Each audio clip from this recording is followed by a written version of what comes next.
bago mag-Saturday. 5:12 na po ng umaga ngayon. Gising-gising na mga may pasok at trabaho. Siyempre, nakikiramay lang muna tayo sa pamilya po ni Senator Miriam Defensor Santiago. Yes, pero bago lahat, Angel, may special guest tayo this morning. Of course. This Friday morning ay welcome natin ang ating makakasamang doctor ngayon. Walang iba kundi si Dr. Katrina Flor Cruz, isa po siyang pediatrician. Good morning, Doc! Good morning, Nakikita Doc. po natin si Doc Kat or napapanood natin siya sa Doctors on TV, di ba? Meron siyang segment doon na, Doc, ano yung segment mo? Baby Talk. Baby Talk. Pero iba ang gising ni Doc ngayon. Kamusta ang gising, Medyo Doc? maaga-aga. Mas maaga. Mas maaga ang gising. Kaya naman, Doc. Kaya pa. Kaya. Kaya pa. Doc, Alright. paano yung baby talk? Naintindihan mo? Pag sa'yo galing, hindi namin Hindi, alam mo, ang matatanda, pag lumalampas na ng 60, 70 yan, pag 80 yan, nagbibaby talk na yan. Bumabalik na Kaya naman. pag-aralan mo na yan, Kong. Malapit na yan. Mamaya makipagkwentuhan pa kami sa'yo, Doc Katrina. Pero bago ang lahat, of course, we will start our morning with words of wisdom, Doc Katrina. No? Ito, may mga katanungan kasi tayo na sinasagot nito ni Brother Eli Soriano. Ito nga, this Friday morning, ano ba yung ating tanong? Sa panahon natin ngayon na puro kaguluhan, lahat na lang gumagawa ng masama, patay dito, patay doon, diba? So, ano yung po ba yung, of course, we wonder, ano yung mga dapat nating gawin, ano yung mga gawa or kilos na dapat nating sundin para naman malugod sa atin o matuwa sa atin ang Diyos, diba? Sasagutin po yan ng ni Brother Eli Soriano sa pamamagitan po ng banal na kasulatan dito po sa ating Biblically Speaking.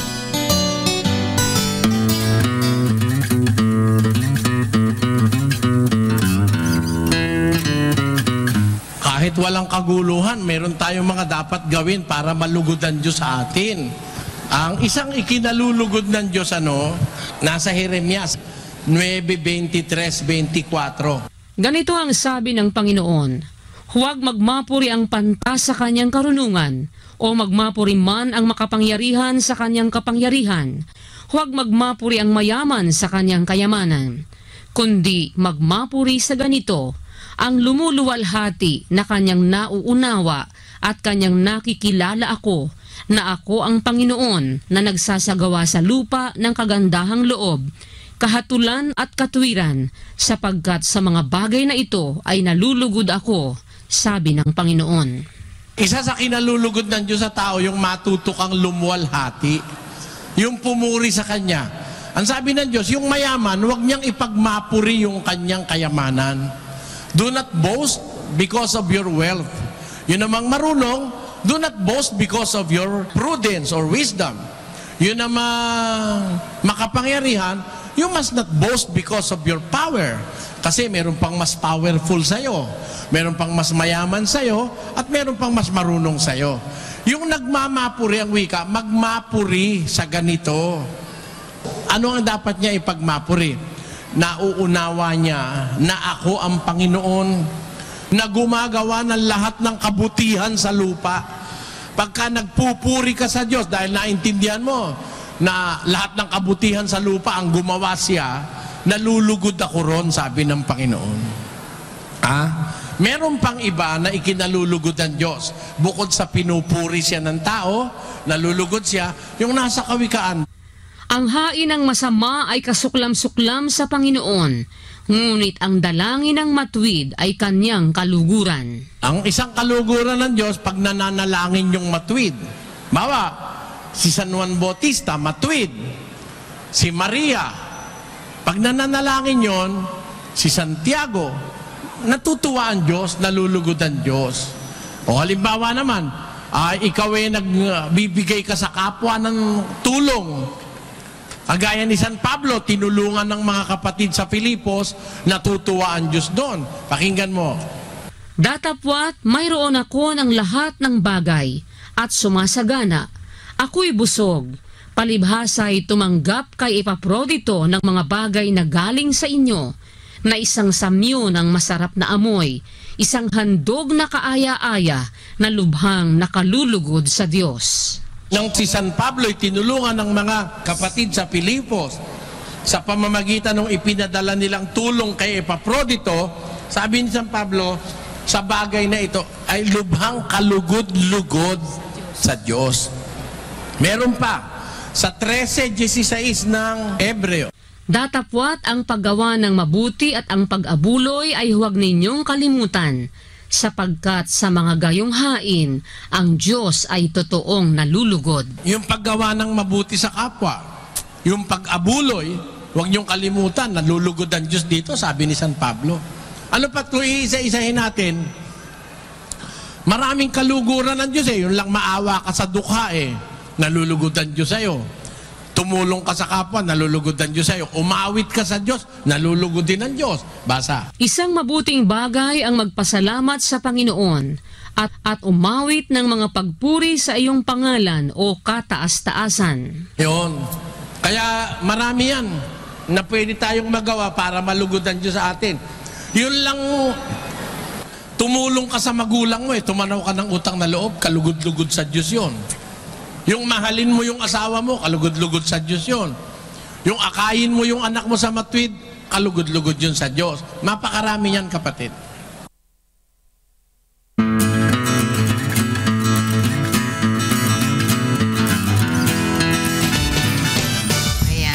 We always remember, sabi nga ni Brother Eli Soriano, hindi dahil na merong kaguluhan, hindi tayo gagawa ng mabuti. So every day we put God in our center of our lives, and with that everything is possible. Lahat magiging okay. And one of the things na sinabi ni Brother Eli Soriano na simpleng paggawa na mabuti ay yung pagtanaw ng utang na loob sa ating mga magulang, pag-aalaga sa kanila, pagtulong sa ating kapwa. Yan ay talagang aming laging tatandaan. Maraming salamat po sa inyo, Brother Eli Soriano, para po sa ating Biblically Speaking.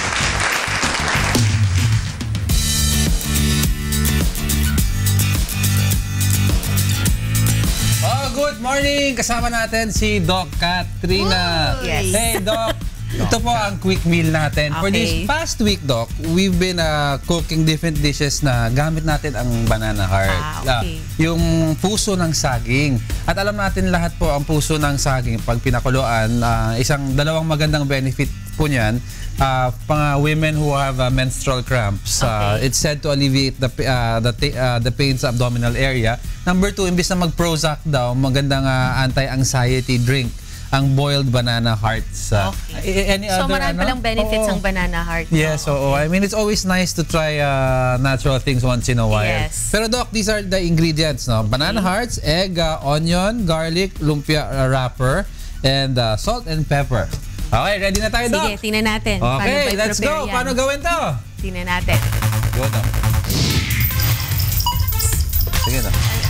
So, lalagyan po natin susa ng saging, 2 cloves garlic, salt and pepper. At pagkatapos ay lalagyan natin ng 2 pieces of eggs. Hahaluin. At pagkatapos, well mixed na po. Ang gagawin po natin, balatag po natin ang lumpia wrapper at maglalagay po tayo ng ating banana leaf filling. I-deep fry po natin ito for about a few minutes hanggat ito ay maging golden brown. Aba, ayos mo, Doc. Wala. Ang bilis. Ang bilis lang pala ng banana blossom roll at napakadaling gawin, 30 seconds. Oo nga Galing nga. Si Doc parang may instant caffeine na Nahiya naman ako niyan. Saray na gumising. Ay, nako, maraming salamat, Doc.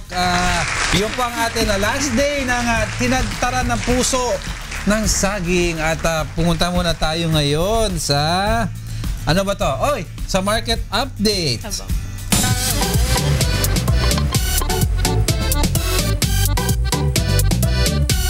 Good morning, Kuya. Ako po si Julius Flores at ito po ang mga paninda kong prutas dito po sa Bambang Market. Apple po namin, 25 po ang isa. Pongkan, 20 po ang isa. Mangustin po, 140 kilo. Peras po, 20. Mangga, 200 po kilo. Lansones po, 140 o kilo. Rambutan po, 60 per kilo. Lakatan po namin na saging ay 55 po ang kilo.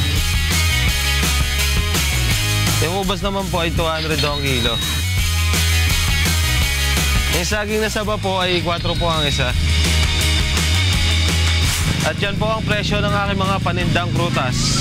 Salamat po sa Good Morning Kuya at for direction ads. Oh, ayun, Rina, ano yan? 4 directions? Oo, 4 ads yan. Teka lang, tinitype nila eh. Oo, antayin muna natin. Pero Ayun, maganda yung napakita ni ayun. Kikay sa atin kanina, di ba? Kaya nila yan. Go! 4 directions ba? Hindi kasi basta dun sa mga taga yan. Bambang Market, maraming salamat sa kanila, di ba? At least alam na natin kung magkano yung mga bilihin doon sa Bambang Market. Sige, magkano ang bilihin? Isa-isa natin. Rina! Ito dahil nga sa ating market price watch, magpasalamat na rin tayo sa 4 Direction Ads para sa mga gustong magpagawa ng mga souvenir items sa kanila. Ang kanila pong address ay nasa Unit G15A, Regalia Park Tower, P. Tuazon Street, Corner EDSA, Cubao, Quezon City. You may contact them at 334-8047 or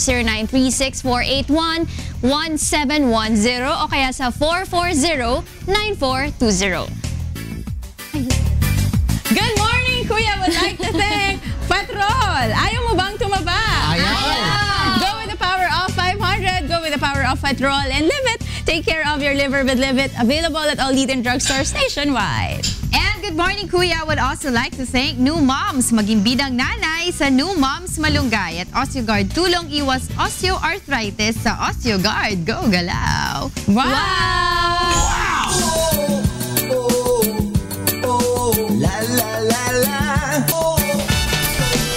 Welcome back.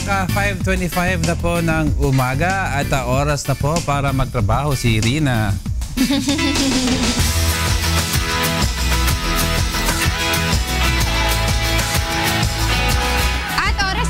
Malaman ng ating mga kasambahay kung ano nga ba yung mga nutrients na kailangan nila sa kanilang katawan, di ba? Part 3 na ito, di ba?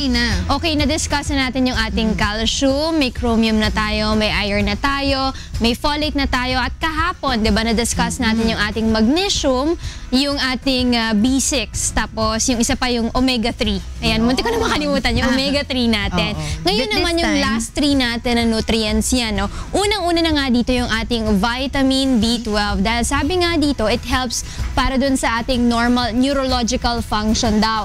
Ang low level daw ng B12 can cause short-term fatigue, slowed reasoning, and paranoia.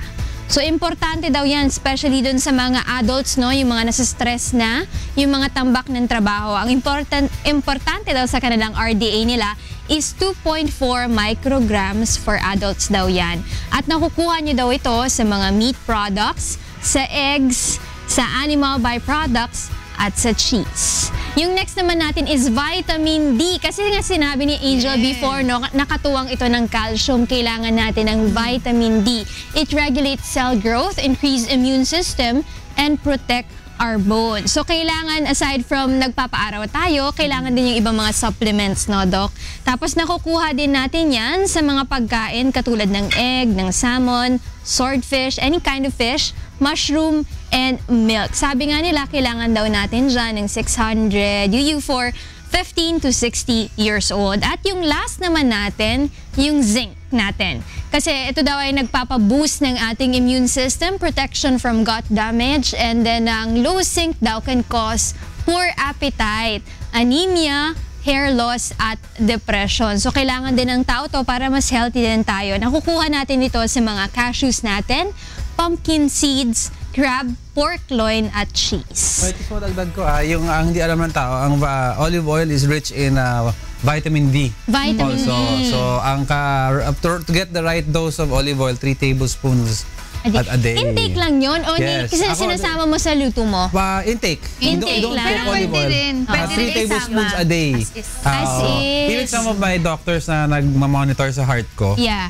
they recommend that because parang pina-flush niya yung black, yung, anong tawag doon? Yung mga Cholesterol. calcification daw. Extra virgin or just Olive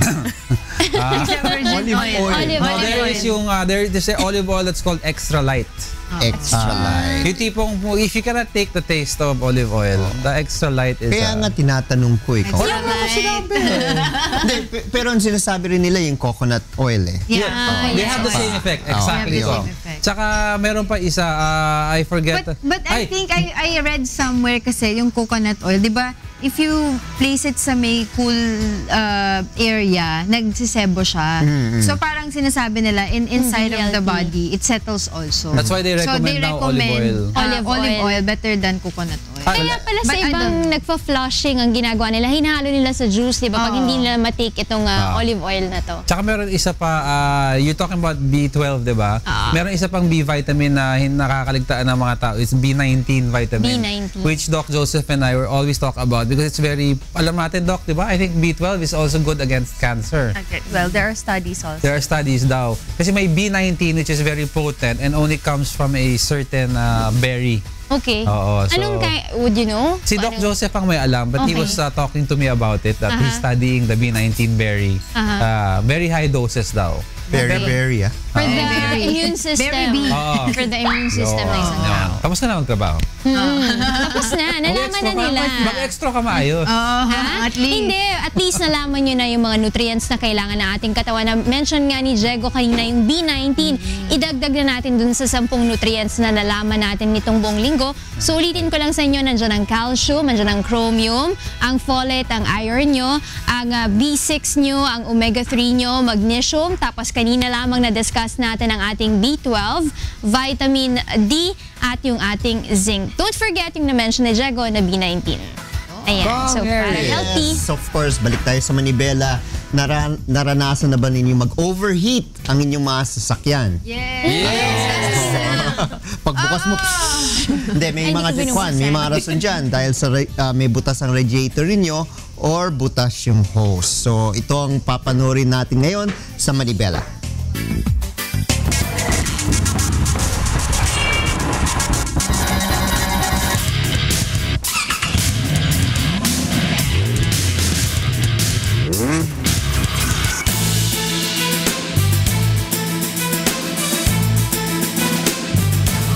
Katagalan ng paggamit, itong hose na ito ay pwedeng magkaroon ng butas o kaya naman aksidente na tamaan ng gamit habang ginagawa natin, pwede rin ito magbutas.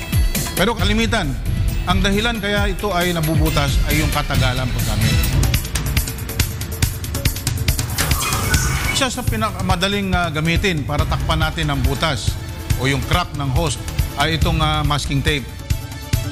Ito ay madaling hanapin sa opisina, sa bahay, yung ating mga anak ay ginagamit sa eskwela, so hindi mahirap gamitin. Meron din mga bagay na pwede natin gamitin na mas maganda. Yung halimbawa yung duct tape o kaya yung rubberized tape na ginagamit ng electrician. Kaya lang, itong mga ito ay mahirap hanapin. Bihira lang yung gumagamit. Kung hindi ka electrician o kaya kahit na electrician ka, bihira gamitin ito. Yung duct tape naman, bihira din gamitin yan. Bukod dito, ito yung napakamahal.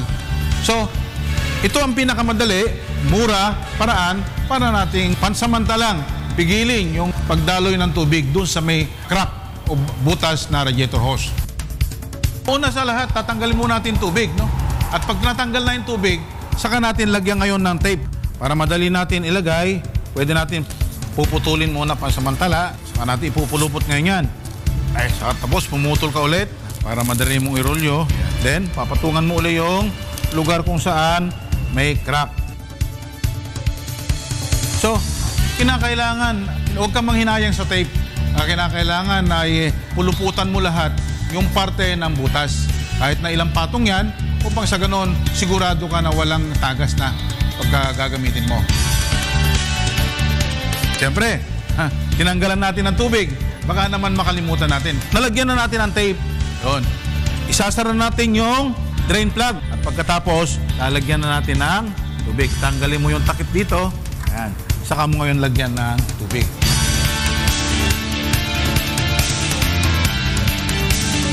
Isa pang babala, mainit yan. So kinakailangan mag-ingat tayo para tayo ay hindi mapaso. Kung kinakailangan, palamigin mo muna yung sakyan bago ka maglagay upang sa ganun maiwasan natin ng pagkakapaso.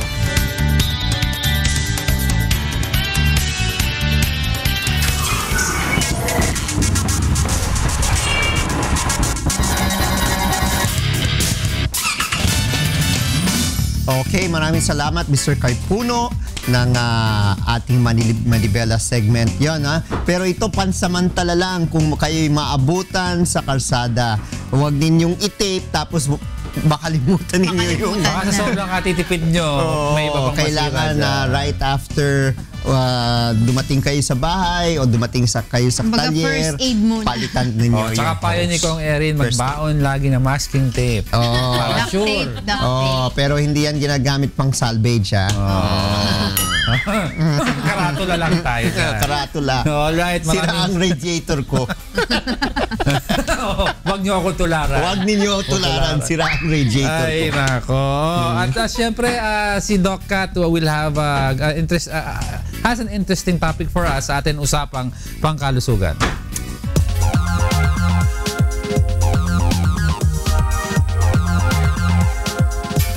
Good morning, Doc Good Trina. morning. Ayan. Kasi nga ang pag-uusapan natin ngayon sa may mga anak na katulad ni na Angel, yan, 'di ba? At magkakaanak na si Monica, 'di ba? Ito yung sa mga bata kasi kailangan malaman din natin kung overweight yung ating mga anak. So paano ba natin 'to malalaman? Usually kasi pag may pupunta sa amin sa clinic, we assess the growth and development of the child. And one of the most common questions is, Doktora, okay po ba yung timbang nung anak ko? So, minsan kasi akala nila pagtingin pa lang sa bata, malalaman na namin. But actually, there are many ways for us to actually scientifically evaluate. So one of the things is, first you have to get the height and the weight. Okay. So first and foremost, I'm not sure if they're gonna flash it. There's a good way of getting, sa bahay, ito yung mga pwede nating gawin. So una, you have to measure properly the height of your child. So as you can see there, nandyan yung mga arrows. Make sure na sasandal sila sa pader, nakatouch sa pader yung kanyang ulo, balikat, sa may balakang at saka yung sa may tahong ng kanilang paa. And you get the height in centimeters or meters. After that, sa bahay, kung meron tayong yung regular na weighing scale lang, we can use that. And we get the weight of the child in kilograms. So, paano natin ma-determine ito, Doc Trina? Kasi nga, di ba sa mga matatanda, ginagamit natin is yung BMI method natin. Kailangan natin yung height natin tsaka yung yung BMI din. Kaya ito yung I decided to present this one because this is one of the ways na pwedeng yung gawin sa bahay. So you get the height of the child, the weight. After that, I'll show you in the next slide. Ang body mass index kasi sa mga matanda kasi ano lang yan may mga ranges lang siya. Ang medyo mas medyo iba kasi sa bata. Depende kasi sa edad siya. And we have a different graph for that. But just to very quickly tell you how you can compute the body mass index. Meron kasi mga nada-download na apps Plug in mo na lang yung height, weight, lalabas na yan. But you do compute it manually using the kilograms. Divide mo siya dun sa meter squared. So for example, you have a 6-year-old, it's female. Importante rin kasi ibang chart ng babae na bata sa lalaki na. Diba? Ang diba? So kung kanina nakita natin ang computation natin para sa 6 years old na 6 months na bata is around 14. If you plot it sa chart, nasa normal range siya. And manonotice mo, nag-iiba pa yung curve niya as the child goes along. So, minsan kasi meron kaming mga nakukuha, lumalagpas na sila, obese. So, what we do, we track the weight every month, tatrack namin yan and we properly advise them that lalo na kung kulang or sobra. Doc, when do you consider na kailangan ipa-check mo na overweight yung bata? Kasi kanina dun sa chart na pinakita mo, 6 years old lang. So, ibig sabihin ba, pag 5 years under or 6 years under, okay pa yon kahit hindi mo pa i-assess yung kanyang weight? Iba pa yung growth chart. The one that I showed, that's for 5 years and above. We have a different chart for infants hanggang 2 years old. May overweight din pala. Kasi cute daw ang batang mataba. Actually, misconception yan. That's what I also want to clarify. Usually kasi tingin natin ang batang cute is mataba, fat is cute, sabi nga natin. Pero we have to also realize na yung pagiging mataba, it also has implications later in life. Kasi may mga studies sabi nila if the child, nakita natin na mataba siya or obese at around 2 years old, pwedeng yung risk niya of being overweight later in life mas tataas. So, kaya minomonitor namin every month kasi as early as possible, ini-intervene na namin. So, we evaluate yung feeding habits, even yung mga physical activity ng mga bata ngayon, ini-evaluate na rin namin kasi pabata na ng pabata yung mga nakukuha namin na obese na bata. For example, may mga magulang kasi, kunyari, yung child nila is on the leaner side. Kunyari, tulad ng anak ko is on the leaner side. Pero kasi mataas ang energy, laging tumatangkad everyday, no? So nagdi-debate kami kasi minsan, of course, ng mami niya, na sinasabi, cute yung mga ibang bata na matataba. Sabi ko, don't worry about it. I'd rather he be on the leaner side than on the bigger side. Kasi may tendency tayo to compare with other kids. Sasabihin lang, Doktora, we're both 6 years old. Isa mas matangkad, mas maliit. Kaya better to evaluate it that way using the charts. Kasi may iba, mas payat than iba or mas konti yung yung fat nila pero lean muscle yan. Tsaka sakto naman sa edad pag kinumpute mo sa height, pag kinumpute mo siya based on the body mass index, normal pa rin siya. Pero may ibang bata a bit shorter pero pag tiningnan mo kumbaga normal naman siya. So we don't just parang yung tinitin natin physical lang eh. So we have to compute it properly and chart it and monitor. So better in that range ng age, yung 0 to 6 or to 7 years old, doon dapat malaman talaga kung on the way yung child sa being overweight or underweight. Starting infancy, minomonitor namin yan every month eh. Kasi susundan nila yung growth chart niyan. What about kung nasa genes naman nila yung pagiging healthy, no? Paano nyo hina-handle yung mga ganun? Ano sinasabi nyo sa mga parents nila para makontrol yung mga bata? Kasi ito mga hindi ala na tayong, genetics, sabi nga lang, non-modifiable, hindi na ala tayong magagawa about it. But one of the important things that we emphasize is yung nutritional intake. Like, kaya maganda yung diniscuss mo kanina yung food intake nila. We plot them, we review ano ba yung mga intake ng bata, tama ba yung nutrients na nakukuha nila, meron bang certain nutrition na sobra sila. Kasi may iba sabihin, Doktora, kain naman ng kain, but when you review, puro naman carbohydrates or puro naman fast food ang kinakain. Walang gulay, walang fruits, walang ibang sources ng nutrients na na-mention mo kanina. So, that's why we have to review it properly. Yung iba kasi, puro chocolates naman ang kinakain. Yung iba, ulit-ulit, puro fried chicken lang, di ba? Matakaw nga, puro fried chicken naman. Yung alam mo, sabi sa akin ng mom and dad ko before, kaya daw ako cute, petite. Kasi there was a time nung bata ako, naging conscious din ako. As in, I was really young. Nag-diet ako agad. So parang sinisisi ako ng minsan nila mommy na kaya ka hindi tumangkad na hindi mo nakuha yung na-maximize dahil parang teenager. Nag-cut down ka agad. Parang sana daw kumain ako ng kumain tapos pag malaki na ako and hopefully mas matangkad, tsaka daw ako nag-diet. How true po yun? Kasi teenager, yung parang ito ba yung mga sinasabi mo nagda-diet ng teenager actually, pala? Actually, hindi lang. Hindi pa ako teenager. Preteen. Preteen. You can always catch up. Kasi yun nga, there are a lot of factors to consider. Pwedeng genetics. Kasi maybe your parents are on the lean side also. That's why you do not really gain that much weight. Pwede din naman, yun, again, sa intake mo, pwede mo namang siyang i-catch up pa rin eh. Hindi naman huli ang lahat para habulin mo yung timbang mo kung meron kang target goal din. Dun sa mga na-check up natin, Doc, na mga overweight na kids, of course, you've mentioned kanina na kailangan balance in diet. You tell the parents to follow nga the diet that you say. Do you also tell them to exercise? Kasi may mga common notion tayo before, di ba? Especially yung sa mga matatanda na, bawal mong exercise sa mga bata, hindi tatangkad. Okay. Yung in terms of exercise, we highly encourage that these days. Because if you notice, ang mga bata ngayon, puro sila gadgets lang sa bahay. I have seen patients, they usually spend 8 hours a day at the most, tas nagsasnacks pa sila habang nagnunood ng TV, naggamit ng laptop, nagsiselfone, nakahiga lang. So, they don't really spend as much energy as they need to. So, they tend to be more obese. So, ang recommendation namin sa mga bata, at least at the most 2 hours of a day lang. Combination na yon, cellphone, TV, laptop, we call it screen time. So everything, 2 hours a day lang yon. Or kung mas maganda nga, kung may pasok, wag na lang. So Doc, okay lang yun kasi yung my son at an early age started doing push-ups on his own.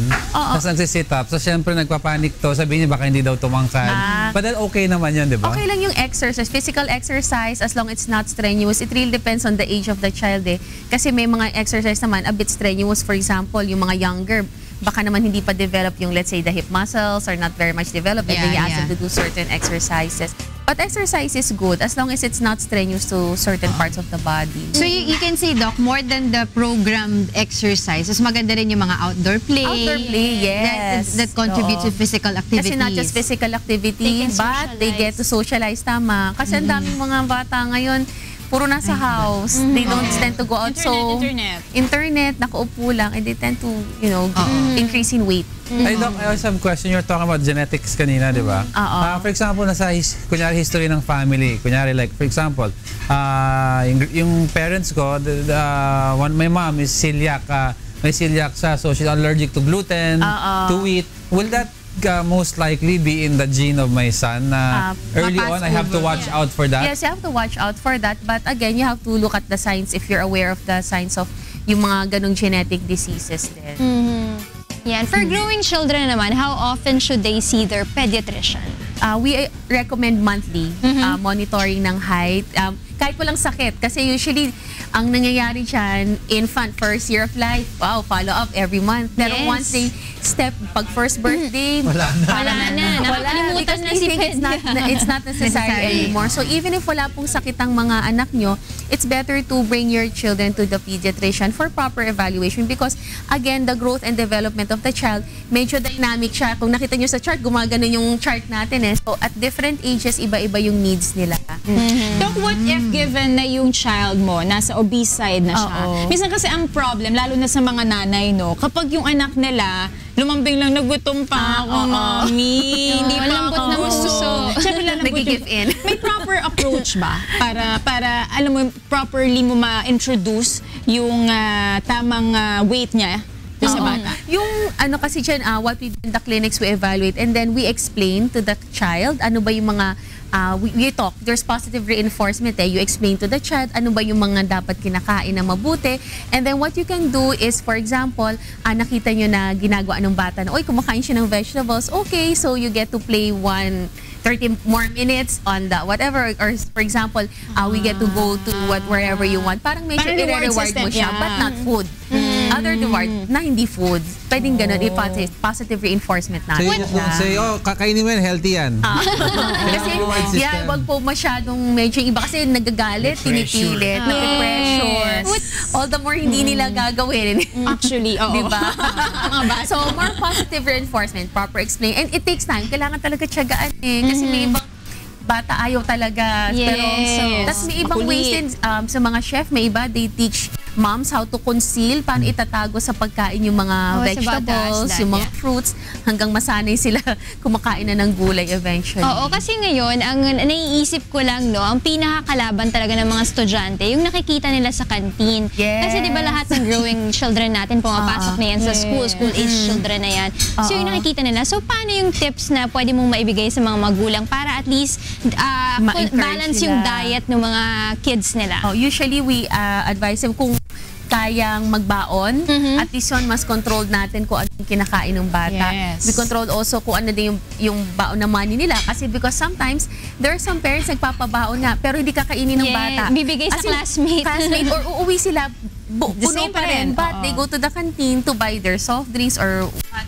But I think a lot of there are canteens in mga schools ngayon na conscious na rin sila about that. Bawal soft drinks, junk food, mga junk food. Even hot dogs, actually. Oo, mga bawal na yung mga ganon. So at least we're having this consciousness na yung kung ano na yung bawal para. Pero kung magandang magbaon, at least yung nakikita nyo kung ano yung mga pinakakain ng bata. And then you first explain to them, bawal soft drinks, sugar juices, medyo maano din yun, notorious din yan. Ayan sa mga mommies out there and future mommies katulad ni Monica, di ba? Pag gusto ka nilang puntahan, Doctrina, saan ka ba nila pwedeng puntahan? Okay, I'm at Urology Center of the Philippines sa May Kalayaan Avenue every Tuesday and Thursday morning and Saturday afternoon. Ayan, maraming salamat po, Doc. Maraming salamat. Ano lang, mabilis na advice sa mga magulang, children until 11 years old, don't respond too well in terms of food kasi may mood cooking na tinuturo sa amin to the color green. That's why brown and yellow po ang ginagawa ng karamihan ng mga chef in preparing vegetables to try to conceal the color green because it has been studied that children respond well to yellow. So, case in point, ang keso, mahilig ang bata sa keso. So, it's more on the color. Kay Monica, pwede rin nating i-ano lahat ng vegetables. Kasi hindi pa umaalis sa pre-teen. Para sa veggies. Kaya nga, mga kwanatinista ayaw sa lista eh. Oo. Dahil green eh. Oy, may game nga yung sa Sunday, ang Eagles versus Archers. Given naman niya na mananalo na Eagles kasi unblemished ng record. Malay mo. The arrow pokes the eagle in the air. All right, word for the day.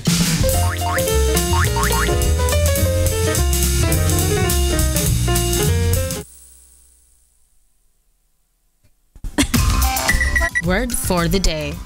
Mnemonic. Adjective. Helping or pertaining to the memory, assisting or improving the ability to recall. Example sentence. Our math professor taught us a simple mnemonic for remembering how to complete the equation. In Tagalog, madaling paraan ng pagsasaulo. Mnemonic. Ayan, Hindi nagagamit yun eh. Ang ating resident advisor sa Word for the Day, Kong Erin. Kong Erin, kota si Doc, ang dami nang ginawa ikaw. Anong mnemonic mo for today? Yung relevant lagi mo ginagawa relevant. Ang hirap naman sa politics niya. Mahirap sa politics yan eh. Pero sa school. The math teacher taught us a mnemonic way on how to add figures. Iba talaga pag galing sa matanda. Ang word nagiging credible. So yun, a mnemonic way of adding. Of adding. Yes. Diba, kung minsan may ginagamit yung fingers. Yes. Parang finger math is a mnemonic way of computing.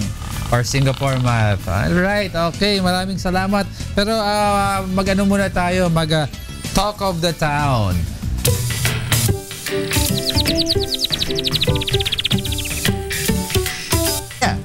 Alright, ito daw ang regarding the world's most expensive hindi natin kakainan yan.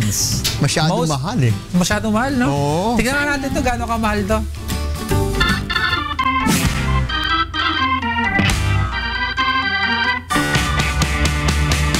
Usap-usapan sa bansang Singapore ang isang restaurant na nag-offer ng tinaguriang most expensive dining experience in the world.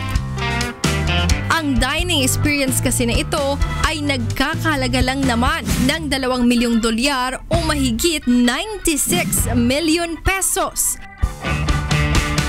Ang expensive dinner na ito ay meant for 2 persons at tumatagal ng 8 oras. Nagsisimula ito sa pamamagitan ng 45-minute helicopter ride na sinusundan naman ng quick luxury cruise. Matapos ito, isang chauffeur ang maghahatid sa magkapareha sa restaurant gamit ang Rolls-Royce na kotse, kung saan nag-aabang sa kanila ang 10,000 roses at 18-course meal. Kabilang sa menu ang Bellon oysters, caviar at 45 to 55-year-old vintage wine. Ang utensil naman na gagamitin nila sa pagkain ay ang chopsticks na may diamonds at naka-engrave na pangalan ng mga diner. Matapos ito, makakatanggap ang magkapareha na extremely rare 2-carat blue diamond ring bilang finale sa kanilang extravagant dining experience. Ang once-in-a-lifetime dinner na ito ay maa-avail ng mapipiling qualified couple na mga kumpanyang nasa likod nito.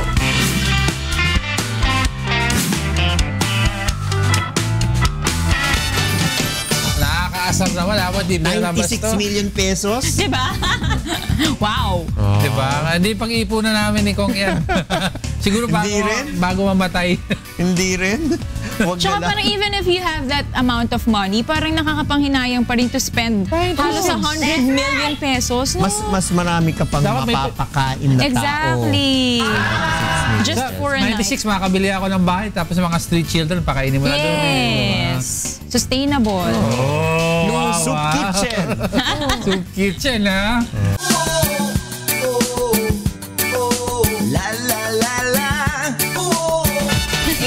Welcome back po sa Good Morning Kuya. 6:23 na po ng umaga at meron tayong guest ngayon. Ang topic natin ay about ating air quality index. Sino ba ang ating bisita sa ikonsulta mo?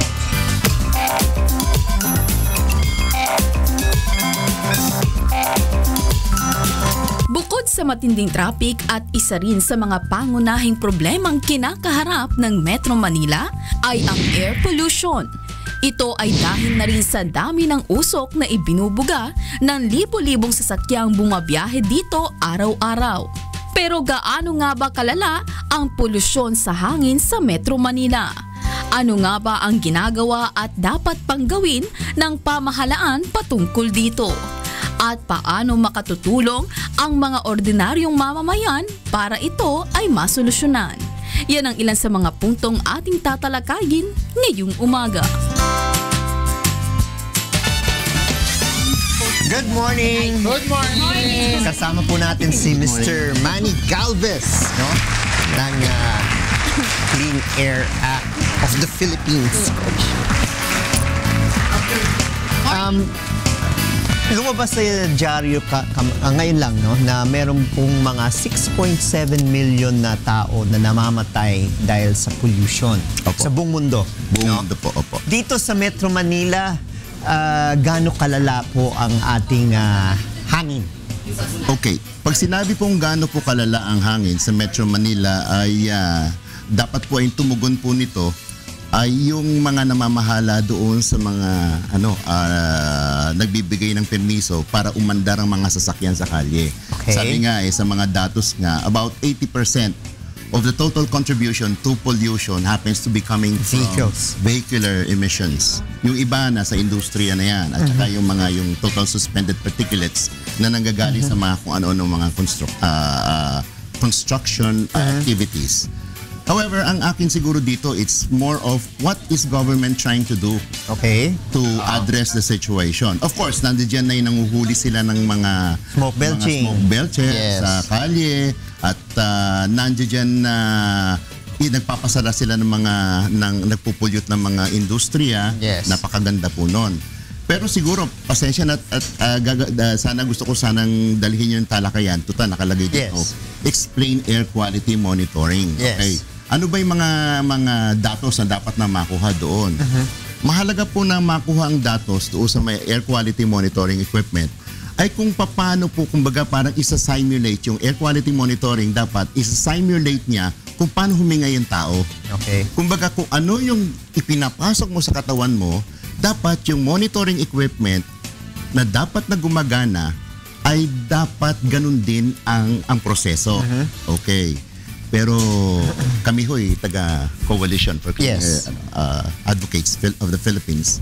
Ang naging problema ho na isulat ko na ho ito kay Secretary Gina Lopez at nag-aantay na lang po ako ng aksyon. Ang una hong medyo controversial na problema rito ay yung klase sa napakatagal na panahon sa klase ng mga air quality equipment na binili ng gobyerno. Nagkakahalaga, sabi nga ni Secretary Gina Lopez nung nagkaroon kami ng meeting at napagalitan niya yung mga officials sa DNR EMB. Hindi ho gumagana yung monitoring equipment sa mahatagal na panahon. And yet, merong mong website ang EMB or Environmental Management Bureau Central Office, pinaplasta nila roon sa kanilang website yung air quality. Yung air quality. It's good, fair, poor. Most of the time, it's good or fair. Okay. Tumingin ka sa langit, makikita mo, maitim na ang usok. And yet, ang nakaplasta pa rin doon ay good or fair. Fair. In fact, isang mainstream, isang TV station na tuwing gabi, ipina-flash nila yung quality of air, making a general conclusion that air in Metro Manila is either good or fair. Question, where is the data coming from? It's coming from a polluted source. Imagine mo, pollution na ina-address, and yet, yung pinagkukuhanan ng data na yon is polluted itself. Kumbaga, sorry sa pag-aakusa ng ganito. Sa amin, itingin namin doon, dinodoktor yung data sa matagal na panahon. So, buti na lang sa aming pagsususog at na-pressure itong mga taga-EMB Central na ito na ilipat itong mga monitoring equipment nito sa pangangalaga, sa Environmental Management Bureau National Capital Region headed by Ms. Minda Osorio. Mula ho na nangyari yun, nagkaroon ng pagbabago. Na-correct yung mga hindi gumagana at gumagana ngayon. Napakasimple lang po ng pagpapagana, bibili po ng totoong vlogger. Hindi po ba mas gusto natin yung kung ano yung nahihinga mo ngayon, malalaman mo eksakto kung gaano kalala yung usok na hinihinga mo. But it must come real time. For the longest time until just recently, yung reading nun was never real time. Kumbaga, i-declare sa'yo yung hininga mong hangin nung nakaraang araw, ang sasabihin sa'yo na resulta. The day before. Nahinga mo na yun eh. Yes. Dapat yung hinihinga mo right at this very moment, you're able to detect. At nakikita mo yung numero right before your eyes na, lumalabas itong ganito ang klase ng reading ng air quality in Metro Manila. Now it's happening. Okay, the letter I've sent to the secretary was, napakasimple pong malaman kung tama po yung ginagawa nung nakaraan at saka ngayon. Pumunta lang po kayo, kung pwede po, pumunta lang po kayo sa opisina ng EMBNCR. Hindi po central. EMBNCR. Dahil meron po silang operation center doon na nagpapakita mismo kung ano ang gana ng mga monitoring equipment na to. But let me say this further. Para humasabing gumagana itong at tama ang reading nitong air quality monitoring equipment na ito, hindi sapat na sinabi mo na kumukuha siya ng data real time. Okay? Mahalaga po na yung equipment na nagbabasa, may tinatawag na analyzers, ay nagbabasa ng tama. Unfortunately, ito pong mga i-deliver na paboritong supplier ng mga taga-EMB Central ay hindi po gumagana ng tama kasi una, pag-install ng equipment, may tinatawag na calibration. Okay, gagamit ka ng gases para i-correct mo at para umandar ng tama. Hindi ho kinalibrate ang equipment. Matagal na panahon na yun, mga 2013 pa. And yet, binayaran yung supplier at sinasabi na umaandar ng tama. Paano nga naman? Kasi ang problema, walang makapagtanong sa kanila. Kasi even in your media, kasi sila yung mga technologists. Sila nagsasabi, basta, alam namin ito yung tama kasi we went through training. But next question is, if you are going to ask the right questions, you would be able to get, not necessarily the right answers, but rather, yung pagtatama na sagot. Approximate. Okay. Approximate. Yung isang hindi gumanda doon sa mga equipment tayo na nagkahalaga ng mga bilyon na po ang naging presyo, meron yung tinatawag na meteorological sensors. Kasi hindi sapat na sabihin, kasi yung hinihinga ko ngayon, ganito. Ang hangin na to, bumubuga lahat na galing sa sasakyan. Pwede humang galing yung ibang pollutants galing sa industries. Kasi ano po yung ang papel ng meteorological sensors na yun? Meron yung tinatawag na wind direction. Pagka yung wind direction ay pumalo, kunyari mula Valenzuela, pumasok dito sa Metro Manila o sa Quezon City, dadalhin ng hangin yun doon at sinasabi ng meteorological sensor doon sa Valenzuela na dinala ho ang hangin, ang pollution doon sa area na to. So dapat lumitaw doon sa reading ng equipment dito sa Quezon City na merong ganong klaseng pollutant na pumasok. Kaya sinasabi nila, ang pagkakasakit ng tao ay nanggagaling lamang doon sa pagbuga, smoke belching. Not necessarily. Marami pong factors. Napakaganda nga po sana ng Pilipinas eh. Pag umulan, ang linis ng hangin. But a few minutes later, kung nagbubugahan na, andyan na naman mga chimneya na mga industries, bumabalik ka agad. Okay, ano po dapat ngang gawin? Tama po yung ginagawa ngayon na i-apprehend ang mga smoke belchers. Magpasara kung kinakailangan ng mga factories na bumubuga ng masamang hangin. Agad. Pero sa pag-aaral po ninyo, dahil ang nakikita parati natin ngayon sa mga news reports, ang malala, Beijing, India, no? Wala pa tayo sa ganung level. Sa datos na alam po namin ay malayo pa naman. Malayo pa naman po. Except that, bakit natin kinakailangan paratingin Yes, of course. Di po ba? Bakit, kasi ganyan kalala ron dito, hindi kalala. Imagine mo, sir, ito lang, yung traffic. Aga-aga, no? Bago mag-alas 5, may traffic na yan. So, nagbubuga na agad ng masamang hangin yan. At hindi sapat in fact, hindi sapat nga yung panguhuli ng kokonti. Kinakailangan, merong polisiya na gagawin ng gobyerno ayon doon sa pangangalaga ng mamamayan doon sa air quality. Kasi po, sabi nila, nandito po tayo sa air-conditioned room, we're safe. No. You're not. Doesn't follow. It doesn't follow. Kasi nasa millimicrons po ang pumapasok.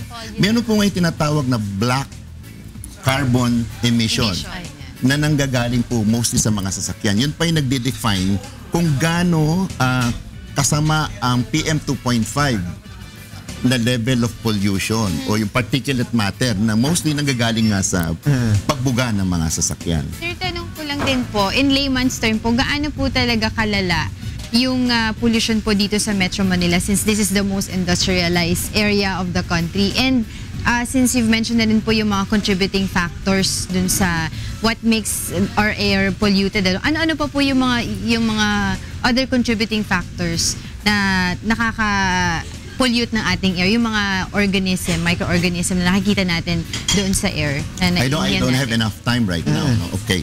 But I'd rather concentrate doon muna sa may pagbuga, sa smoke belching, which contributes to about 80% of the total. 80%. Doon pa lang po, nakakatakot na. Okay. May nakikita po kayong nagja-jogging sa umaga. Siguro yun ho ang pagpapaliwanag doon. Sabi nila, kasi maaga, kasi okay pa, safe pa. Hindi nila alam, naglilinger yung pollutants right above you. In the immediate environment. Okay ako. Okay ako mag-drive ng sasakyan ng maagang-maaga kasi hindi ko malalanghap yung masamang hangin na yan. At wala pang masyadong sasakyan, supposedly. But then again, yun nga, you have to warn the people. The Environmental Management Bureau Air Quality Monitoring Section should help warn the people. But leave it to the region, say the National Capital Region ng Environmental Management Bureau, sila supposedly nakakaalam. Yes. Mas kumpleto ang datos nila. Kumbaga region sila no? Alam nila kung ano nangyayari sa pollution. To say the least, talagang malala. Nung minsan lang, merong isang supplier na nag-present sa EMB, NCR, yung black carbon emission, doon mismo sa loob ng DNR, doon sa may, yung office nila ng NCR dyan sa may, sa LLDA, yung sa East Avenue, nakatapan ng Philippine Heart Center, mapuno po. Pero ang black carbon emission results is so high that is about 500% more than the standard, if there is any. Okay? So, ginamit nila yung isang US EPA. Kasi tayo, pag gagamit tayo ng equipment, dapat US EPA certified. Kasi yun po yung nasa batas ng Clean Air Act. Pag hindi po US certified ng Clean Air Act, ng US EPA, pasensya na. Hindi ko totoo yung nababasa ng mga equipment na yon. Unfortunately, sa pakatagal na panahon, yung mga equipment na binibili natin ay karamihan sa kanila are not in accordance with the law.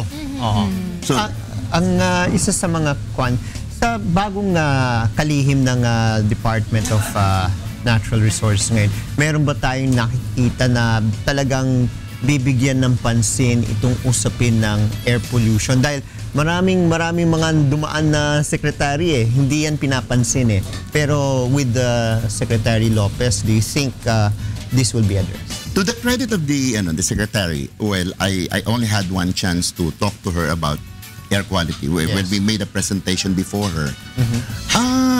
She sounds, sorry if I may use the word, she sounds serious.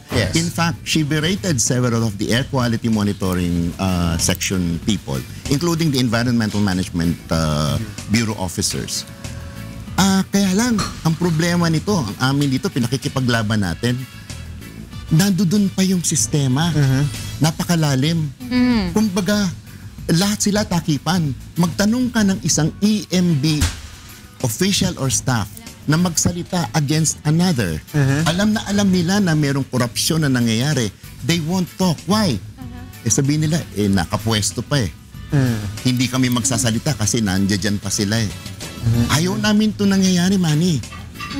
Kaya nga sabi niya, napapasalamat kami at least nire-represent nyo ng coalition yung aming stand sa point na yon. Kasi hindi sila makapagsalita. While one time, pinatawag pa nga ni Secretary isang official, magsalita ka. Andi dito na ako. I'm the new secretary. Wala na po yung dati. Pero hirap na hirap. Ma'am, magsasubmit na lang po ako ng aking report. Okay. Nagsubmit ng report. Ikaw mo nakapwesto pa yung mga nasa yung former dispensation. Hanapin mo yung report na yun, nawawala. Yun nag-aakusa, o hindi naman nag-aakusa, nagbibigay ng report na mali ang monitoring nung nakaraan. Imagine mo, pinag-uusapan natin gaano kasama. Dapat para masabi natin gaano kasama, yung datos tama. The air quality monitoring equipment must be the right equipment that must be put in place and make them function. Unfortunately, marami pang kinakailangang trabahuhin. Unfortunately, again, itong mga nandito sa EMB Central are practically preventing for the true air quality monitoring to take place in this country, specifically Metro Manila. Anong pwedeng may tulong ng mga mamamayan dito sa paglaban para lalong palinisin natin ang ating hangin dito sa ating bansa? Una, sabi nga, change should begin with ourselves. Within ourselves. Una, kung meron kang sasakyan, palinis mo yung sasakyan mo lagi. Make sure it's always, yung naka-tune up yan lagi. Hindi pwedeng hahayaan mo. O kaya, yung mere fact na magsisiga ka lang, kung may kapitbahay ako, lagi kong inaaway. Magsiga ka, imagine mo, makalanghap ka lang ng nakakasulasok na hangin. Di ba? Magkakasakit ka. So, bilang mamamayan, kinakailangan, makisama ka. Huwag kang magsunog ng I think most of the time nangyayari yun kahit saan. Kasi yun nga naman, walang kumulekta ng basura ko, sunugin ko. Pero hey, end of the day, hindi pwedeng ganon. Kung tingin mo may konting buga, ano ba naman magpa-change oil ka kaagad? At least, at the very least. Okay? At gumamit ka ng tamang gasolina. Okay? Yun yung isang marami. Wag kang, in fact, kasama ang basura dyan, yung pagtatapon mo ng basura. Talagang dapat i-segregate mo. Segregate. Sir, sige, go ahead. Gusto ko lang itanong kasi lagi na mention ni Sir na talagang one of the biggest contributors nga sa talagang air pollution, mga sasakyan. Do we tap po yung mga smoke emission test areas? Kasi there were reports before na minsan nakikikonnive yan na sa mga ilang kumpanya. So, ito po ba natitingnan natin itong aspetong ito? Ito pong gawain nga po ngayon ng aming coalition for Clean Air Advocates. Ay nagre-represent kami at dinidiinan po namin ng maigi na yung mga agencies like LTO. Okay? Magpakisamahan na tayo. Kung mag-apprehend tayo, yung mga tinatawag na PTC, yung emission testing centers. They have to follow the law. Hindi totoo yung, imagine mo isang PETC, okay, emission testing centers, ay kayang mag-accommodate na, say for example, 60 cars? How can one manage to test cars numbering to 60 in one day? Yes. That's too difficult. Probably 10. O sabihin na natin 20. Yes. Pero 60. Too much. 60 by golly. Ano bang gagawin doon? Ako, I must admit, earlier in my life, sabi ko, nung nagpa-emission testing ako, inoferan ako Sir, wala namang problema yan. 500 lang mo yan. So, wala nang test. Diretso na. Pasado na. Diretso na. Check na. Regardless. Hindi na babasahin. Hindi na babasahin. Sir. Basta may record na lang. Okay na. Okay. Sige. Ito'y mahabang usapan rin. Pero I'm sure Manny will be back. No, maraming salamat, Manny Galvez ng ating coalition of Clean Air. Diego. Alright, since kahit wala po si Harris dito, tuloy-tuloy po ang atin mga healthy lifestyle tips. And since kanina pinag-uusapan natin ang mga iba-ibang nutrients, vitamins, and minerals that could help us in our body, meron po tayong mga superfoods that can boost our metabolism. Ito po ang mapapanood natin sa ating healthy lifestyle.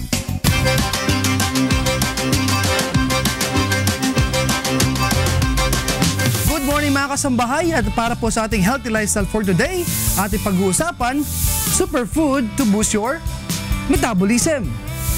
Alam nyo mga kasambay, napakarami po mga pagkain, pero syempre po pati mga prutas para po ma-boost ang ating pong metabolism, yung ating pong pagtunaw at pag-absorb po nito sa ating katawan.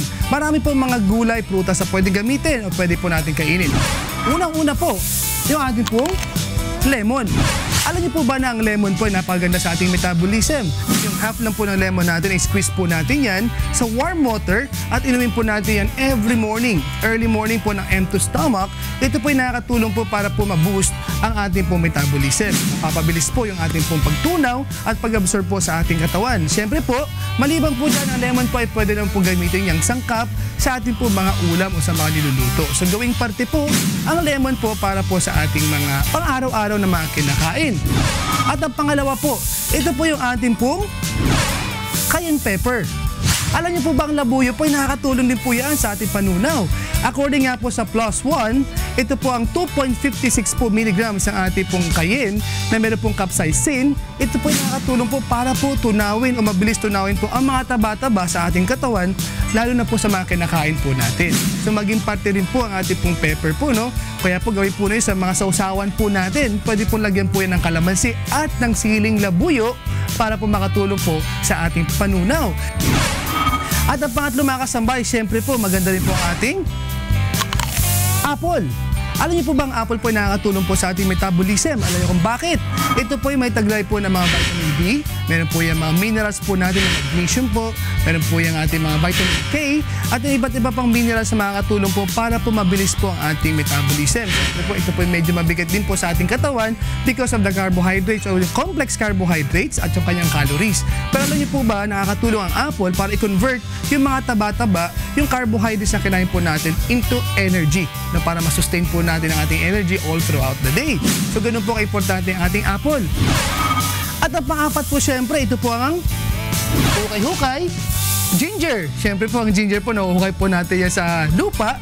Alam niyo ba na ang ginger po ay nakakatulong din po yan sa ating metabolism? Alam niyo kung bakit? Ito po ay may thermogenic effect po sa ating katawan. So ibig sabihin napapataas po yan ang temperature po natin, which is nakakatulong po para mas mapabilis ang ating metabolism. Paano gamitin ang ating ginger?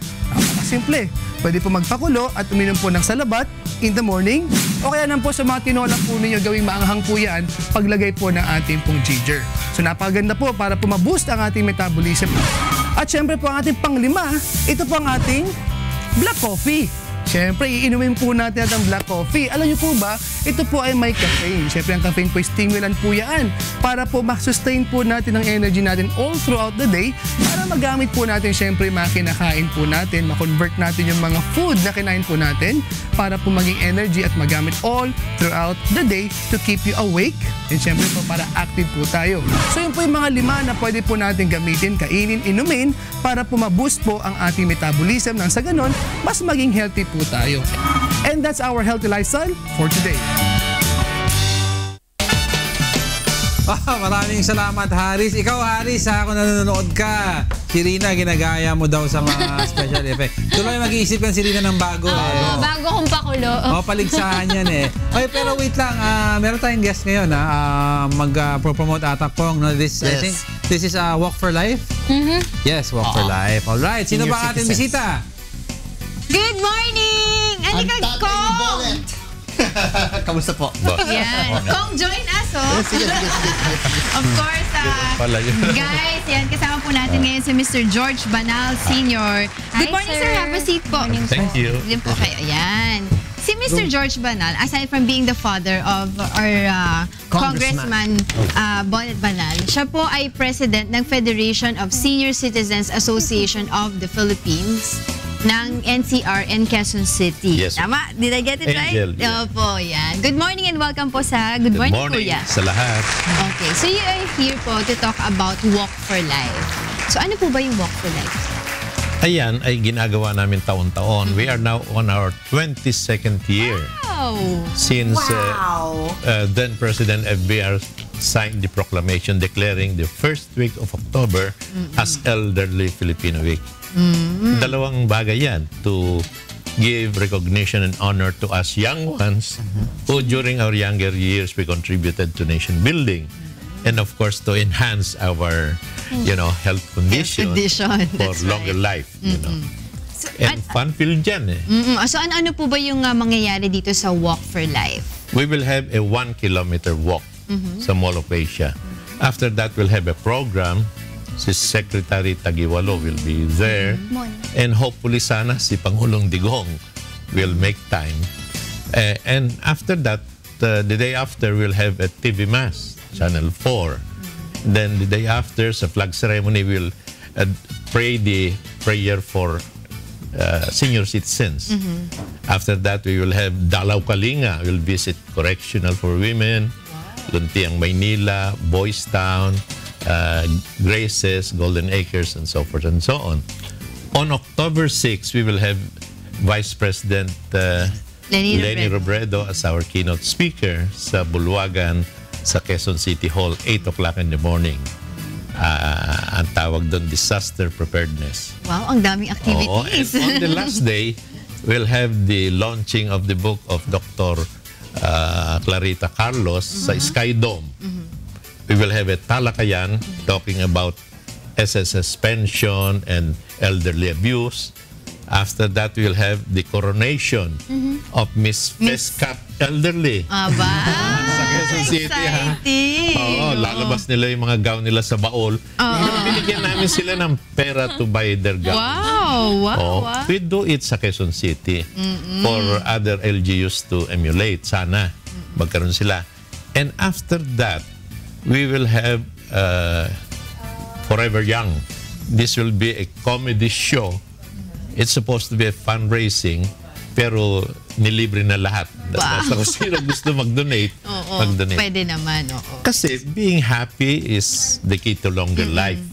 So gusto namin yung mga nando doon, we estimate that we'll have about 700 senior citizens, and they'll laugh and be happy. Yun. So, sino-sino po ba yung mga partners natin dito sa Walk for Life? Sa Walk for Life, it's hosted by the Department of Health. Pero ngayon, for this year, sumama ang PhilHealth. And this will be nationwide. So, sa mga ibang regions, and the big cities like Davao, Cebu, Palawan, they'll be holding simultaneous Walk for Life.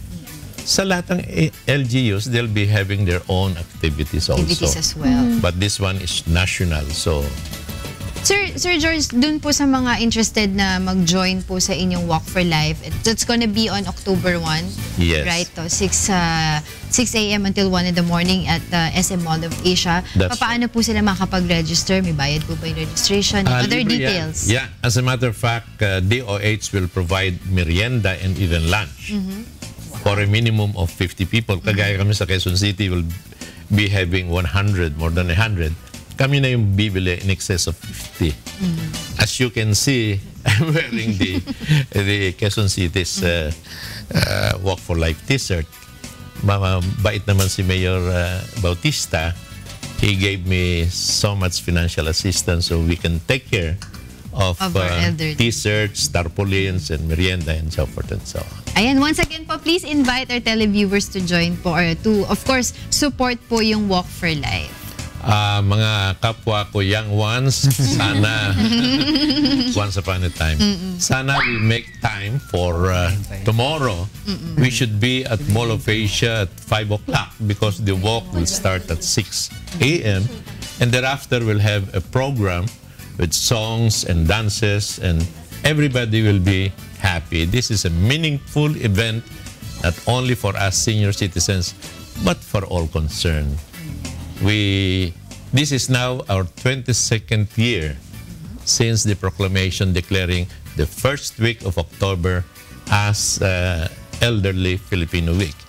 Ito simultaneous sa Scouting Month. Yes. So, sa October 1, merong national celebration sa Boy Scouts of the Philippines at meron sa Quezon City na ako ay director din. So, ang tuon ko, Angel, is Youth and Gayot. Youth and Gayot. The young ones ONES and young ones ONCE. So, salamat sa inyo lahat. See you tomorrow at 5 o'clock, Mall of Asia. Dalhin po natin ang ating mga lolos and lolas and our parents, diba? Grandparents and apo. It's going to be a fun activity. Yes. May you? Our news manager. Papadala po tayo ng crew. Papadala. Hindi ito si Congressman Eric. Siya po. Kaya nga binati ko po. Boss, kako na nga. You look fresh and young. Wow! Jego, take note, ha? Boss, ha? Kasi kailangan nila ng ng combination. Sige po. Walang problema. Salamat. For more information po, saan po nila pwede kayo makontak? Sana kung ano man ang problema natin sa nakatatanda, you can always call me at 421-9838. I work 25 hours a day. I have a secretary at home. Or 0917-812-2259. Lalo na ngayon, meron tayong 2,000 pesos across the board pension increase. Yes. I'm sure Pangulong Digong will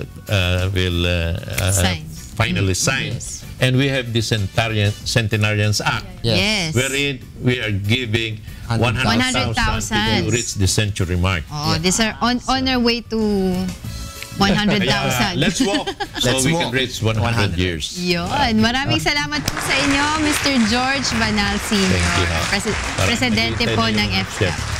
Thank you. And we'll see you po sa inyong Walk for Life. October 1, 6 a.m. to 1 p.m. SM Mall of Asia. Beautiful. Ay, thank you po. Hi!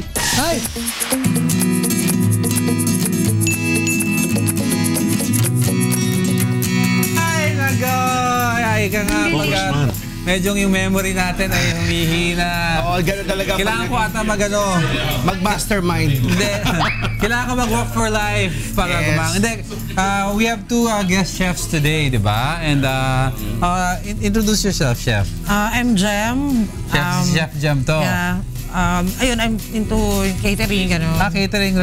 For first time on the show. Yeah. Of course, and we also have Chef. Do I know you? Or do you know me? Mamaya ka na. Okay. Chef Philip Chongson, syempre, ang ating suki dito. Pero unahin na natin si Chef Jem. Chef Jem, ano ang dinala mo for breakfast for us this morning? Chicken satay. Chicken satay. Okay. Kaya pala, yan ang nakikita ko kanina, pinagkakaabala ni Chef. No? Sukin. No? Nagtutuso ka. Chef, ano ba ingredients ito? Chicken, coconut milk, ground pepper, turmeric, cornstarch, curry, chicken, coconut milk. Coconut milk. So, ito pa. Go ahead, Chef. Creamy peanut butter for the sauce, chicken stock, brown sugar, lemon juice, soy sauce, and salt to taste. Oh, may peanut butter. Favorite ko yan. Yung peanut butter, ano yan, Chef? Sauce yan? Pwedeng yung peanut butter na nabibili sa market na... Pero yung ginamit ko, yung peanut butter na parang sandwich spread. Okay. Sige, Chef, paano ba gawin to? Ayan, pang marinade, coconut milk. Pareho kayo may coconut milk. Combine lang natin yung brown sugar. Stir lang. Curry with turmeric na yon. Okay. Garlic, minced garlic, ground pepper, black ground pepper, stir lang. And then ayan. So, i-ano natin yung chicken. And then for the sauce, coconut milk, peanut butter. And then brown sugar, turmeric and curry powder, ground black pepper, salt. Ayan, stir lang, simmer natin for about 5 minutes para to thicken the sauce. Afterwards, Then, yan, sa pan natin, pan-grilled lang siya. Sa pan natin, lagyan natin ng oil. Pero konti lang, no? Oo, konti lang. Konti lang, Para lang hindi... And then yan. Tapos ipapan-sear natin ang chicken. And usually, how long yan, Chef? Mga 10 minutes. 10 minutes at least. Kasi ang cut niya mga ano lang siya. Maliliit. Tsaka breast lang naman yan, no? So, ayaw natin mag-dry ang ayaw natin mag-dry ang chicken breast. Pero yan na po ang atin na ginawa ni Chef Jem, ang kumbaga sa Tagalog barbecue chicken, no? Yummy! Chicken with peanut, anong pangalan sauce? Peanut sauce. Peanut sauce. Ano pa ang dala natin, Chef? Ayun lang. Ayun. Okay, so yan ang atin ginawa ni Chef. Chef, mag-promote nga tayo. Saan ka makakontakt? social media accounts natin. At kung may babatiin tayo. Yung catering, yung DYS catering, at saka I Celebrate. Okay. Banner event. And ano ang contact number natin? Contact number 09777-263-533. So contact lang nila yung number niyan if ever may event sila, di ba? May babatiin ba tayo? Yun lang mga friends ko. Ayun.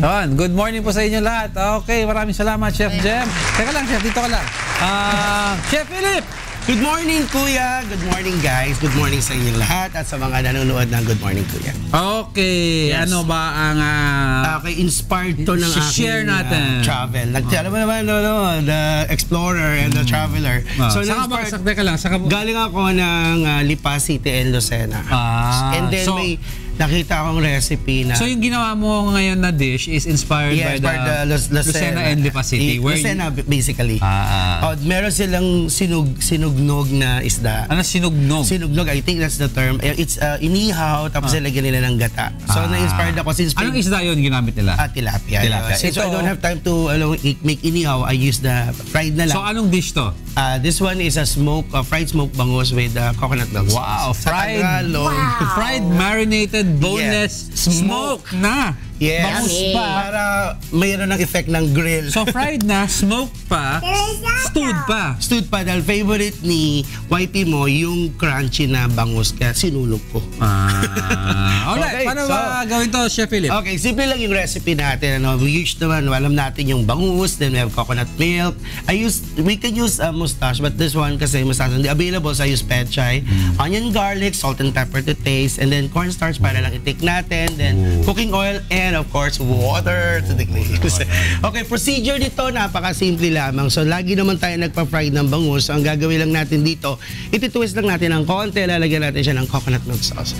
So, ipa-fry natin yung bangus natin. Fried smoked bangus. Why not? Diba? And stewed. And stewed pa. 3-in-1 to. O, diba? Ang bilis. Pinray lang na. Pang quick meal ang peg. Quick meal ang peg dyan. Tapos, after nun, while pinifry natin yung fish natin, pwede natin lutuin yung ating sauce, yung coconut milk sauce. This one is basic lang talaga to. Chef Philip, I see you using red onions. Mas malasa kasi. Usually, pag Tagalog, mga isda, masarap talaga yung red onion. Alright. Para kumbaga, wala kasi ako ibang kukunin ng flavor sa coconut milk. At even yung pinagprituhan ng isda, hindi ko na ginamit. Kasi very potent ang coconut milk, so kailangan mo may contrasting ano ka, no? Yes. Tapos sinizong ko yan ng salt para lumabas yung juice ng ating onion or the red onion. So yan. The same time dito, hindi nyo kailangang i-cut yung pechay. Kasi diba normally sa mga nakikita natin sa mga pinangat, mga buo yan and all, diba? So this one we add the pechay. Kung wala, you can use bok choy. Ano pa ba pwede lang gawin? Actually, others are using talbos ng kamote. Okay. Sarap din yan, kamote tops. And then, deglaze lang natin. Add tayo ng water, simmer natin ng konti. And the last part na gagawin natin, i-add lang natin yung ating coconut milk. So this one, I use the can one, ha? Pasensya ka na. I don't have time to do kakanggata. You know, yung unang katas. Mahabang proseso yan. Mahabang proseso yan. So, ayan na siya. So, fried smoked bangus in coconut. Ano, masarap yan sa hot rice. Yes. Alright, Chef Philip, what else you have for us? Of course, since nagta-travel tayo, happy birthday kay Sir Hero. I brought him the yema cake. And at the same time, meron tayo... Yeah, pero yung nasa monitor, hindi yema cake po yan. Ano to? Ay, sorry, hindi ko pa napansin. Patawarin niyo ako. Ano, nasa na ba tayo? Ayan, number 1, we have the chicken embutido. Kala ko yema cake yan.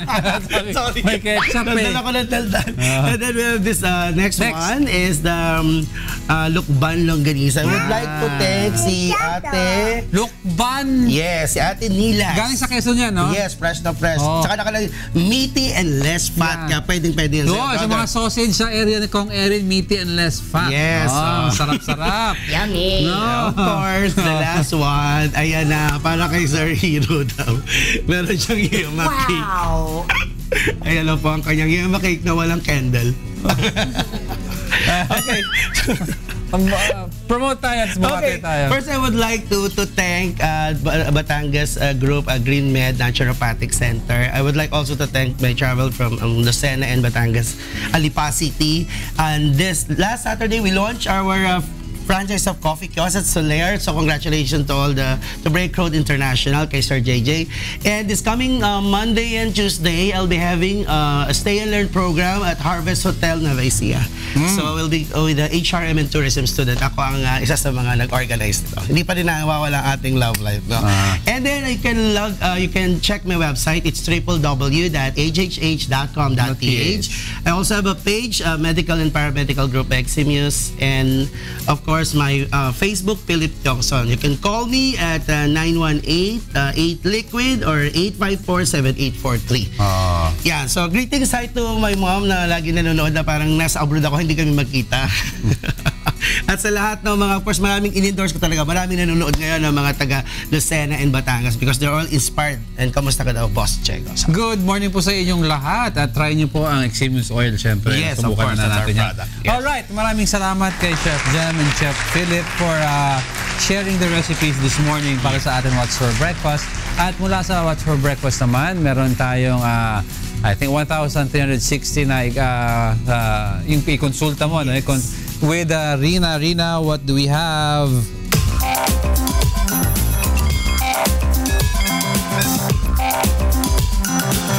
At tuloy-tuloy pa rin ang ating serbisyong publiko para sa ating ikonsulta mo. Meron tayong medical question para kay Doc Trina. Makakasama natin sa linya ng ating telepono si Shirley Geron, 38 years old, mula sa Parang, Marikina. Good morning, Shirley. Good morning po. Sige, ikonsulta mo na kay Doc Trina. Ang tanong ko lang po, kasi yung aking pong anak, 4 na beses na po siyang hinihimatay. Pero yung pagkahimatay po niya, hindi siya sunod-sunod. Nag-start po siya February last year, tapos December this year. Then, sunod po nung nakaraang April, na 2 beses po nung 1 buwan na yon. Pero kada po may himatay siya, so naninigas po yung katawan niya eh. Okay. Ma'am Shirley, ilang taon na po yung anak niyo ulit? 17 years old po. 17 years old po nung nagsimula yun. Okay. Napakonsulta niyo na po ba prior yung inyong anak at napa-examine in terms of, let's say, mga laboratory for blood, x-ray? Pero ang nagsabi po kasi sa akin nung nagsabi pong doktor, nagtanong lang po ako na baka po may hyperventilation siya. Usually, hindi ko po kasi masyado maintindihan po ba yung hyperventilation usually syndrome. Po bago siya himatayin ay parang bumibilis yung paghinga niya, tapos mukhang tense, aligaga, tapos nanglalamig yung kanyang mga kamay, or minsan may konting pagpapawis. Yung una po kasi niyang pagkahimatay, tsaka yung last, hindi ko po siya nakita. Hindi po niya ako kasama. Pero ang sabi po nila sa akin yung mga nakakita, dahil nahihirapan po siyang huminga before yun mangyari. Tapos after na, hindi po niya naalala yung ibang nangyayari after nung Gaano katagal po? Gaano katagal po siya pag nawawalan ng malay, ma'am? Hindi ko po masabi yung una, pero nitong huli, ang sabi po nila mga around nasa 15 to 20 minutes. Ang tagal nagkaroon ng pulse after. Okay. Pagka po kasi sinabi nating hyperventilation, so ang mga usual na symptoms po nun, yung bata po ay biglang mabilis yung paghinga, tapos mukha po siyang tense. Common triggers po kasi natin is stress and anxiety. Pero we have to make sure na wala po tayong problema sa puso o kaya naman po yung inaatake ng hika o kaya yung problema sa baga po. So yun po yung mga dalawang importante kailangan nating ma-rule out dun sa case ng anak nyo. Kapag po nakita natin yung anak natin na nagha-hyperventilate, ang una nyo pong kailangan gawin ay pakalmahin lang po siya, paupuin nyo po, pakakalmahin nyo siya, and then i-practice nyo po sa kanya yung slow breathing exercises. Very slowly. Kung hindi po niya ito magawa, meron po tayong technique, may iba nagre-recommenda pwedeng gumamit nung paper bag. Tapos po, ipapato nyo po ito, tatapat nyo sa bibig niya, and pahihingahin nyo siya sa paper bag 6 times, very slowly. After 6 times, stop and then breathe naturally. Usually, the hyperventilation po, it would stop in about 15 to 20 minutes. So, similar sa simptomas ng anak niya. But if, for example, nag-persist it or nagtuloy-tuloy more than 15 to 20 minutes, then dalhin po natin kagad sa emergency room upang ma-evaluate. Doc, yung sa case kasi ng anak ni Shirley, no, parang halos 1 year na paulit-ulit yung case niya. So, kailangan na bang agad kumonsulta sila Shirley sa isang pulmonologist at saka cardiologist? Yes, I would suggest na magkonsulta po kayo sa isang pulmonologist at cardiologist kasi meron po tayong as much as ang common ng cause is anxiety and stress, may ibang causes din kasi siya tulad ng sa kung sa baka naman atake ng hika o kaya po ay ibang condition sa baga at sa puso din. Okay. Shirley, meron ka pa bang dagdag ng katanungan?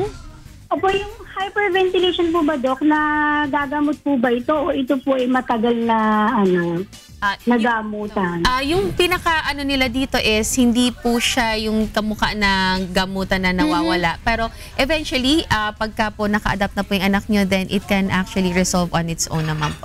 Nakakatulong ba ang exercise? Yes, exercise and deep breathing exercises very much can help po sa hyperventilation. Ayan, Shirley, napakinggan mo si Doc Trina, kailangan mag-exercise din yung iyong anak. Okay ka na? Pakonsulta po kagad pulmonologist and cardiologist to check for other causes. Sige po. Salamat po.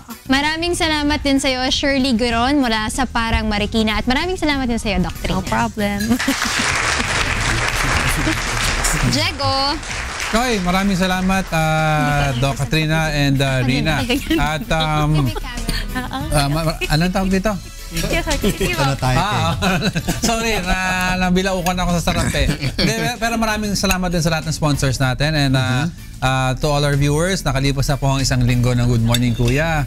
Next week, babalik po kami kaya manatiling nakatutok, huwag aalis. Kong Erin, may paano? Well, yung mga taga-Lucena, of course, mga kababayan po natin sa Quezon, magandang umaga po sa inyo lahat. Kay Romel, belated happy birthday. No? Nakalimutan ko batiin kahapon.